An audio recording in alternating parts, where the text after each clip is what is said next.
Let's say the client got back to us and said, "We love the idea of the arrow and the F. We're ready to move on to the next phase." If they're not ready to move on, or they didn't feel like the concept was strong, or they have some ideas for another concept, you're going to need to go back to the sketching process and start again, or to modify the current concept if they're happy with it, but they just had some ideas and changes. That's part of how this goes. It doesn't always go in this nice, perfect order. Sometimes you have to go back and repeat a couple steps to satisfy the client, and that's very normal. So now that they've approved our idea, now we need to figure out color. And this takes a little bit longer than you think, because color combinations, this can come in such a wide variety of color combinations. Which ones do we choose? How do we even start to think about color? So this is phase 6, color exploration. And remember, when we're discussing color, it has to work on a dark background and a light background now, and that's why this has 2 columns, because the color needs to work on both different situations. And so color inspiration can be found by creating a mood board, which is collecting a series of photos together that remind us of the target demographic and things that they would resonate with, and using that as an inspiration for color, bringing that into color.adobe.com and just kind of finding some color combos that way. You could look at trending colors and trending color palettes that you think would be fresh. Or you can figure it out manually by using some of the color swatches in Adobe Illustrator and just finding combinations on your own that you think would work really well. And one thing I wanted to bring up is you'll notice I don't have any drop shadows, I don't have any gradients, I don't have any bevels, I don't have any layering effects on any of this stuff.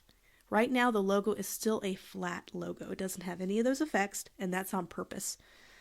We're going to apply some really cool effects to this for a different version of the logo later on, but right now everything needs to stay flat, because every logo needs to be able to be a flat, simple shape. For embroidery on t-shirts, embroidery on hats, you need to have this simple logo, so it's great to start at the most simple form of the logo, and you can add details later if needed. So what I did here is, instead of going the mood board route, I did a mood board kind of just to get some inspiration for sketching, but I'm not going to use a mood board for color. I do that a lot in some other logo designs. I'm going to try something a little bit different. I'm going to go the manual route, and I'm going to just pick some colors on my color swatch palettes. You can download palettes, color palettes as well. You can go into your library and look at all these different color palettes that you have access to. So you have art history, color books, all these things can be used as color inspiration for you to test out different combinations. And one of the reasons I'm going this route is I know I want to have a dark gray or a dark color for flux, and I'm really just looking for one single color for the arrow and for video. So we're not talking about a really complicated color palette. So I'm going to try some manual colors out and just kind of get a feeling of what they look like. So this is the example. I've tried out kind of a greenish blue color. Then I tried pink because I thought that'd be a very strong color for a youthful brand. I started to get worried about bending way too much to one gender over another. It's just natural when you use the color pink. So far, orange is really working out well. My only concern about orange is it started to kind of remind me of Halloween. So Halloween is naturally orange and black, and it looked a little bit too close to that. So I'm like, okay, I may need to gravitate away from the dark gray for flux. And that's when you start to change and have 2 colors now you're trying to figure out. So you have a base color for flux and a highlight color. So in this case, I thought the purple worked really well here. And of course, I'm also doing a different version here. And the only problem with the purple is when I adapted the purple to the dark background. Let me see if I can do that here real quick for you. Let's get an eyedropper tool. You notice I can't quite translate it perfectly. And so this is why you might need to have a different version for the dark color. So in this case, a white would look really, really good here. So it kind of translates a little bit better. You still have this Halloween look though, so you could even bring out a lighter purple, which is what I tried down here, is bringing out the purple. So you're just testing out all these combinations to see if they work on both environments. I even tried dark purple with a lighter purple, but I thought it looked a little bit it wasn't brought out enough. The concept of the arrow was hiding in a similar color palette. So these are in the same family, it's purple family, and I felt like we needed to have an opposite color to really have that arrow pop out. So continuing to play with color and finally kind of deciding on some different colors here. So we're landing on this bright orange, high contrast highlight color and a deeper purple so that we can kind of move away from that Halloween color palette that I thought was popping up when I used dark gray. So we're making some color decisions that we're going to present to the client. So what we need to do is now bring the client in on this decision-making process and say, here's the selected color palette I think as a designer, as an expert, that I think would work best with your brand. And you can present multiple pages, so do one page for each color palette. So this would be one page. And if you wanted to present another option, you can present another page on its own page with a different set of colors. But in this case, we're just going to present the one page because I feel very confident about these color choices because I've worked through a lot of other color combinations already. So what we want to do is we want to present this in a really professional way. So one way to do that is to get our hex codes, our RGB, and our CMYK ink colors set up. So what we're going to do is we selected this is our vivid purple, and I like to name colors too as a part of kind of the branding process there. So we have vivid purple, just kind of a name I picked out for it.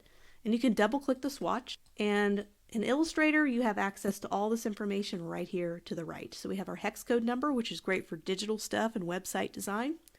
We have our CMYK for printing, and we have our RGB colors. So you're just kind of copying that down into these columns so you have a little bit more of a polished look, like you've really spent the time picking out these colors. They were not chosen at random.